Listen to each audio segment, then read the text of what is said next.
আসসালামু আলাইকুম। পদার্থবিজ্ঞান গতি চ্যাপ্টারের আমি ইতিপূর্বে তোমাদের জন্য দুইটা লেকচার দিয়েছি। দুইটা লেকচারে প্রাথমিক যে বিষয়গুলো গতি সমীকরণ প্রতিপাদন করার জন্য যা যা দরকার সেগুলো আমি তোমাদের জন্য উপস্থাপন করেছি এর আগে। তো আজকে যে বিষয়টা নিয়ে এসেছি আমি গতির সমীকরণ, এটা আমরা প্রতিপাদন করব। তোমরা দেখতে পাচ্ছ এখানে আমরা গতি সমীকরণগুলো লিখেছি। প্রথমে v equal to u plus at, তারপর এটা s equal to ut plus half, sorry s equal to u plus v by 2 into t, 3 number s equal to ut plus half a square, আর 4 number v square into a square plus 2as। এরা প্রতিপাদন করার আগে তোমাদের জন্য আমি একটু কথা বলে নেই। আজকের যে লেকচারটা এটা শুধুমাত্র নবম দশম শ্রেণী না, যারা এসএসসি পরীক্ষা দিয়েছো তাদের জন্য খুব গুরুত্বপূর্ণ। তাদেরও এটা করতে হবে। এবং যারা একাদশ দ্বাদশ শ্রেণীর যারা আছো এবং যারা এইচএসসি পরীক্ষার্থী তোমরা বাসায় আছো, তোমরাও নিশ্চয়ই এটা দেখবে। কারণ এই গতি সমীকরণ প্রতিপাদন করতে হয় দুইটা উপায়। একটা সাধারণ পদ্ধতি যেটা নবম দশম শ্রেণীর ছাত্ররা করো, আর যারা বসে আছো বাসায় ভর্তি ইচ্ছু অর্থাৎ এসএসসি পরীক্ষার্থী ফল প্রার্থী, তোমরা অল্প কয়েকদিন পরেই তোমরা কলেজে গিয়ে আবার এই সমীকরণগুলো প্রতিপাদন করবে। তবে এই পদ্ধতিতে না, তোমরা শিখেছো এই পদ্ধতিতে, কিন্তু যারা কলেজে যাবা, কলেজে যাওয়ার পরে তোমরা কিন্তু এই পদ্ধতি করবে না, তোমরা ক্যালকুলাস পদ্ধতি করবে। এটা প্রাথমিক বিষয়, তাই আমি তোমাদের জন্য এটা ক্যালকুলাস পদ্ধতিতেও করিয়ে দেবো। প্রথমে আমি সাধারণ পদ্ধতিতে এখানে দুইটা সমীকরণ প্রতিপাদন করেছি। কিভাবে আসছে এখন এটা বলে নেই একটু। দেখো, এক নম্বর সমীকরণ প্রতিপাদন করা। ও তার আগে আরেকটু কথা বলে নেই, এদের কেন গতি সমীকরণ কাকে বলে। গতি সমীকরণটা হচ্ছে গতি বিষয়ক যে রাশিগুলো আমরা এরকম শিখাই ছাত্রদেরকে, এস ইউ ভি এ টি, সুঘাত। এটা মনে রাখলেই হয়। এস মানে দূরত্ব বা সরণ, ইউ আদিবেগ, ভি শেষ বেগ, আর এ হচ্ছে ত্বরণ, আর টি হচ্ছে সময়। অর্থাৎ গতি সংক্রান্ত যে রাশিগুলো সেটা হচ্ছে এইগুলো, এবং এইগুলোর মধ্যে যে সম্পর্ক তার নাম হচ্ছে গতির সমীকরণ। বা যে সমীকরণ দ্বারা এই গতি বিষয়ক রাশিগুলোর সম্পর্ক প্রতিপাদন করা হয় বা সম্পর্ক নির্ণয় করা হয় তার নাম হচ্ছে গতির সমীকরণ। তাহলে এটা একটা গতির সমীকরণ। v equal to u plus at কিভাবে প্রতিপাদন করি দেখো। যে ধরো একটা বস্তু বা বস্তু কণা যার আদিবেগ হচ্ছে u, এবং t সময় পরে বস্তুটির বেগ বৃদ্ধি পেয়ে v হলো। তোমরা জানো ত্বরণের সংজ্ঞা অনুসারে আমরা লিখেছি অতএব বস্তুটির ত্বরণ a সমান u minus v by t, অর্থাৎ শেষ বেগ মাইনাস আদিবেগ বাই সময়। এখানে আড়াআড়ি গুণ করে দাও, এর নিচে একটা 1 ধরে আমরা এদিকে গুণ করেছি v minus u equal to at, ডান পাশে u টা ডান পাশে চলে গেছে, u plus at। এই আমরা গতির সমীকরণ প্রথমটা প্রতিপাদন করেছি এইটা। এখন এটা একটা বিশেষ ক্ষেত্র আছে। যদি বস্তুটা স্থির অবস্থান থেকে চলে, অর্থাৎ u সমান সমান 0 হয়, সেক্ষেত্রে এই u এর মান 0 হলে এই 0 ধরে এটা নাই, তার মানে v equal to at। এখানে v সমানুপাতিক t দিয়েছি কারণ বস্তুটা যদি সুষম ত্বরণে চলে। সুষম ত্বরণ মানে বস্তুর বেগের মান দিক অপরিবর্তিত থাকে। তোমরা জানো যে দুই ধরনের রাশি আছে, একটা হচ্ছে ভেরিয়েবল আর একটা হচ্ছে কনস্ট্যান্ট। ভেরিয়েবল মানে যেটা ভেরি করে, পরিবর্তন হয়, আর যেটা পরিবর্তন হয় না সেটা হচ্ছে কনস্ট্যান্ট বা ধ্রুবক। এখানে সুষম ত্বরণ মানে ত্বরণের পরিবর্তন যদি না হয় তার মানে ওটা ধ্রুবক। তোমরা জানো যে ধ্রুবকটা যদি বাদ দিয়ে দেওয়া হয় তখন এটা সমান সমান থাকে না, সমানুপাতিক হয়ে যায়। তুমি এটাকে একটা সামারি করে বলতে পারো যে স্থির অবস্থান থেকে সুষম ত্বরণে চলমান কোনো বস্তুর বেগ সময়ের সমানুপাতিক। বেগ সময়ের সমানুপাতিক। আমি আবারও যদি রিপিট করি যে সুষম ত্বরণে চলমান কোনো বস্তুর বেগ সময়ের সমানুপাতিক। এটা আমাদের প্রথম সমীকরণ প্রতিপাদন করা হলো। দ্বিতীয় সমীকরণ ঠিক একই কথা ওখানে আমরা দূরত্বের কথা বলি নাই, যে ইউ ছিল আদি বেগ, ভি শেষ বেগ, টি সময় পরে বস্তুটির বেগ ভি হয়েছে এবং এই সময় বস্তুটি এস দূরত্ব অতিক্রম করেছে। আমরা ওই টি সময়টা ঠিকই আছে আগেরটা, এবং কতটুকু দূরত্ব অতিক্রম করেছে, এস দূরত্ব। বলতে পারে স্যার এটা আগে কেন বলি নাই, এই দূরত্বটা অতিক্রম করেছে কেন বলি নাই। হ্যাঁ, এখানে তো আমাদের দূরত্ব দরকার হয় না, ইউ প্লাস এটি, এখানে আমাদের দূরত্বের প্রয়োজন হয় না। এখানে দূরত্বের প্রয়োজন তাই, এবার এই সমীকরণের মধ্যে দূরত্ব নাই, বাট এই সমীকরণের মধ্যে দূরত্ব আছে, তাই তুমি এটা উল্লেখ করবে। তাহলে গড়বেগ কি? গড়বেগ হচ্ছে মোট অতিক্রান্ত দূরত্বকে মোট সময় দিয়ে ভাগ করা, মোট অতিক্রান্ত সরণকে সময় দিয়ে ভাগ করলাম আমরা s/t, আর উপরে এই বার মানে গড়, উপরে দাগ দিয়ে বোঝানো হয় v বার মানে গড়। তো গড়বেগ ইকুয়াল টু দূরত্ব বাই সময়। আবার গড়বেগটাকে আমরা এরকম বলতে পারি যে এই বেগটা আর এই বেগটা টোটাল দুইটা বেগকে যোগ করে 2 দিয়ে ভাগ। তোমরা ছোটবেলায় গড় নির্ণয় করেছো যে রহিমের বয়স 5 বছর, করিমের বয়স 3 বছর, রানার বয়স 8 বছর, 8 + 13 আর 3 16, 16 কে 3 দিয়ে ভাগ করো, যা হবে সেটা হবে গড় বয়স। আমরা এখানে গড় বেগের সহজ কথা, যে দুইটা বেগ যোগ করে 2 দিয়ে ভাগ করেছি। তাহলে দেখো এটাও গড় বেগ, এটাও গড় বেগ, আমরা এই গড় বেগগুলোকে সমান সমান লিখেছি। এবারে এই নিচের দিয়েছিল, ডান পাশে 3 চলে গেছে উপরে, জাস্ট এই হচ্ছে তোমার দ্বিতীয় সমীকরণ প্রতিপাদন করা। এবারে 3 নম্বর সমীকরণ প্রতিপাদন করা, দেখো s = ut + ½ at², এটা প্রতিপাদন করব। তো এই যাদের বুদ্ধি আছে তারা কিন্তু এটাকে এই আগেরটার সাথে কম্পেয়ার করেই করবে, মানে তোমার এই দুইটা সমীকরণ প্রতিপাদন করা লাগবেই। আমি এটাকে একটু সিস্টেম করে যদি লিখি, যে 3 নম্বর সমীকরণ প্রতিপাদন s = ut +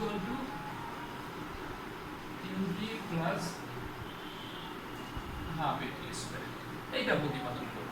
এইটা প্রতিপাদন করতে গিয়ে ওই কথাটা আমি এখানে বলবো, যে মনে করি এই একটা বস্তুর আদি বেগ u, টি সময় পরে বস্তুটির বেগ বৃদ্ধি পেয়ে v হলো, এবং উল্লেখ করবা যে সমত্বরণে অতিক্রম করেছে, এবং এটা যে s দূরত্ব অতিক্রম করেছে সেটা আমি এখানে লিখে দিলাম।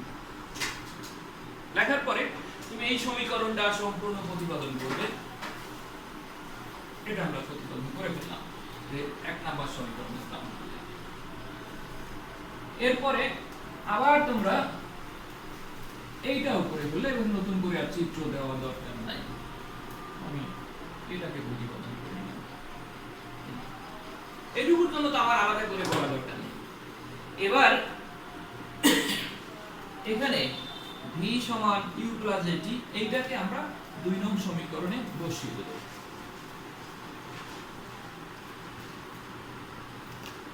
এখানে লিখলাম v = u + at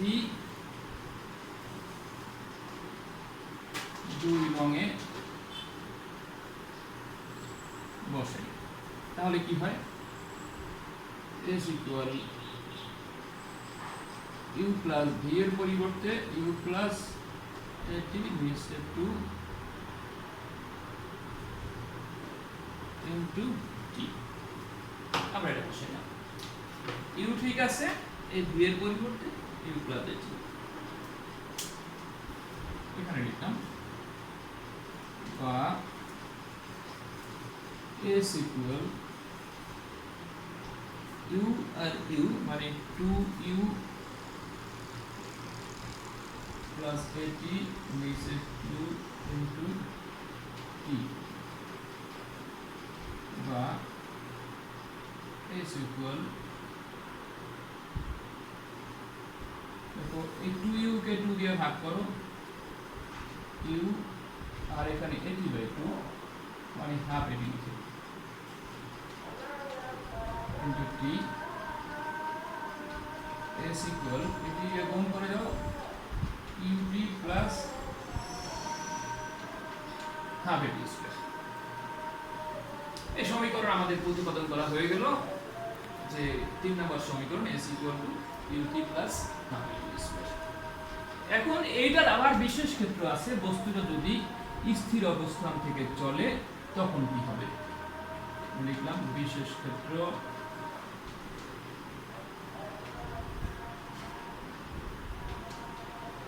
u equal to 0 হলে কি হবে? মানে বস্তুটি যখন স্থির অবস্থান থেকে চলবে, যখন আদিবেগ শূন্য হবে, তখন আমরা এখানে লিখতে পারি s equal এটার পরিবর্তে 0 প্লাস হাফ at স্কয়ার বা s equal half at square.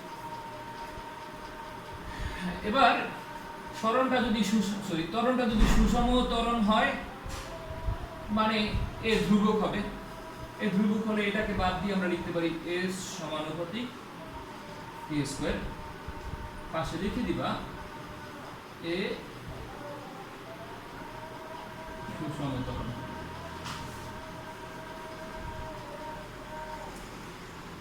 ঠিক আছে, 3 নম্বর সমীকরণ প্রতিপাদন করা, এবং তুমি লাস্টে এটা সামারি করে লিখতে পারো যে স্থির অবস্থান থেকে সুষম ত্বরণে চলমান কোন বস্তুর সরণ অতিক্রান্ত দূরত্ব সরণ সময়ের বর্গের সমানুপাতিক, সরণ সময়ের বর্গের সমানুপাতিক কখন হবে?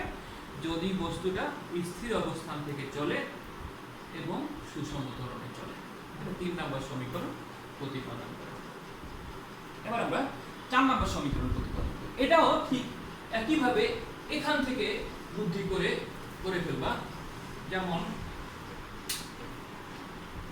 4 নম্বর সমীকরণ v square equal to u square plus 2as, এটাকে প্রতিপাদন করব। তো এটাকে প্রতিপাদন করতে গিয়ে আবার ঠিক একইভাবে এটাকে প্রতিপাদন করবা, করে এইখানটায় একটু ঘুরিয়ে লিখবা যে আমরা v মাইনাস u আগে লিখেছি, আগে না লিখে তুমি লিখবা যে at সমান v মাইনাস u বা t equal to v minus u by a, এইটাকে ধরো 1 নম্বর সমীকরণ। এবার ঠিক একইভাবে এটা সম্পূর্ণটা করবা, করার পরে এইটুকু বসাবো আমরা এবার যে t equal to v minus u by a, এইটা আমরা 2 নং সমীকরণে বসাবো এখানে। তাহলে কি লেখা যায়?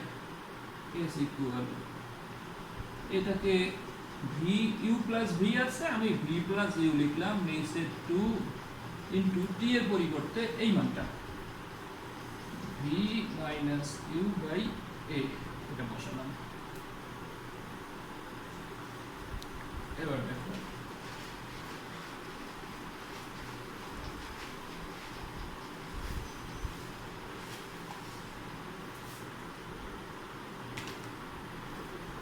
বা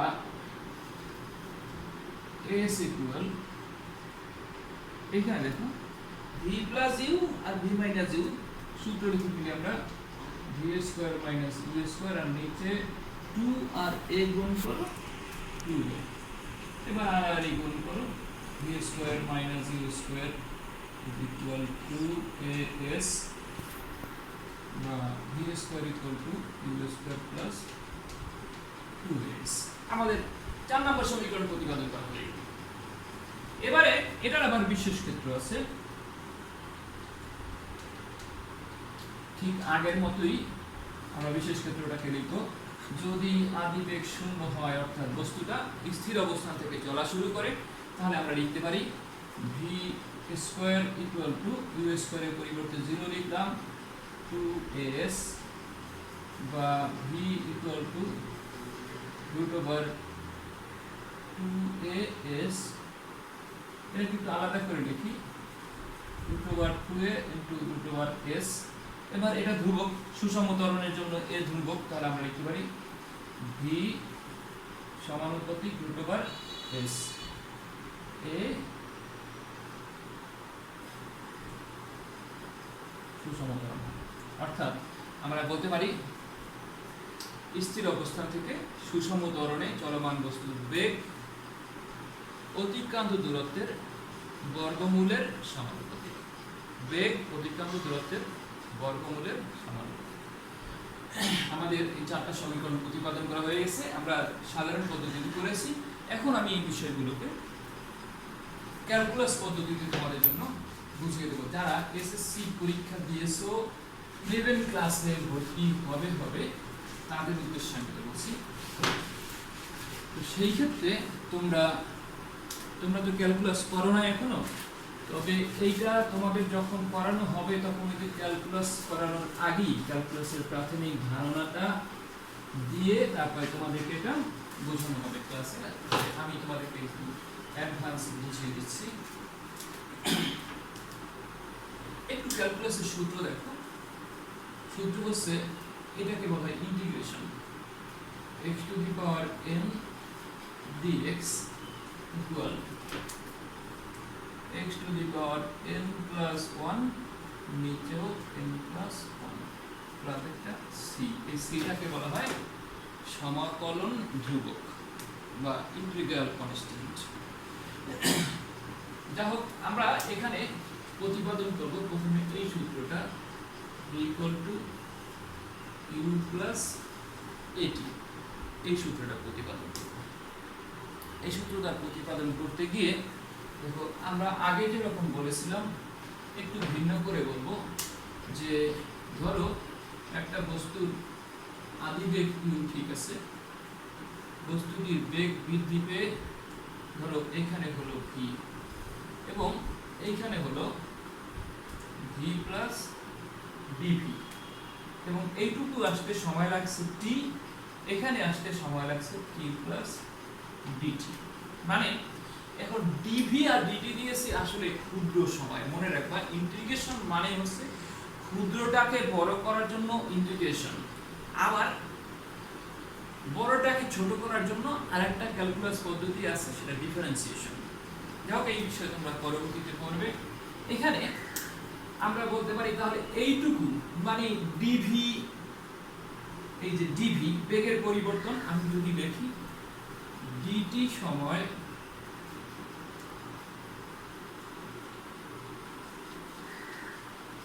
বেগের পরিবর্তন হচ্ছে গিয়া dv। তাহলে একক সময় বেগের পরিবর্তন dv বাই dt, সেটাকে আমরা লিখতে পারি ত্বরণ a equal dv by dt। এটাকে আর গুণ করো, যদি dv টাকে আগে লেখো, dv equal two a dt, এইটার উভয় পক্ষে ইন্টিগ্রেশন করে যে dv সমান সমান a এর ইন্টিগ্রেশন হবে না, কারণ ইন্টিগ্রেশন হয় চলকের। এখানে চলক হচ্ছে v মানে বেগ, এখানে চলক t, আমরা লিখলাম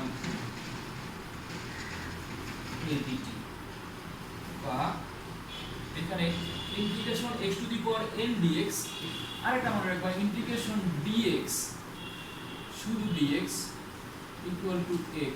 এটা কিভাবে হয়? এই সূত্রটায় আমরা যদি এরকম লিখি, এই ইন্টিগ্রেশন dx সমান ইন্টিগ্রেশন 1 ইনটু dx সমান ইন্টিগ্রেশন 1 না লিখে আমি লিখলাম x to the power 0 dx, কোনো কিছুর পাওয়ার 0 মানে 1, সেইটাকে ওই সূত্রটার সাথে মিলিয়ে লেখো x to the power 0 plus 1 নিচে 0 প্লাস 1 মানে x টু দি পাওয়ার 1 নিচে 1 মানে x। এইটা হচ্ছে এই সূত্রটা আমি এখানে ইউজ করব। Integration dx equal to x, integration dv equal to v, আর integration dt equal to t, এইটা অনুসারে। আমার মনে হয় ছাত্ররা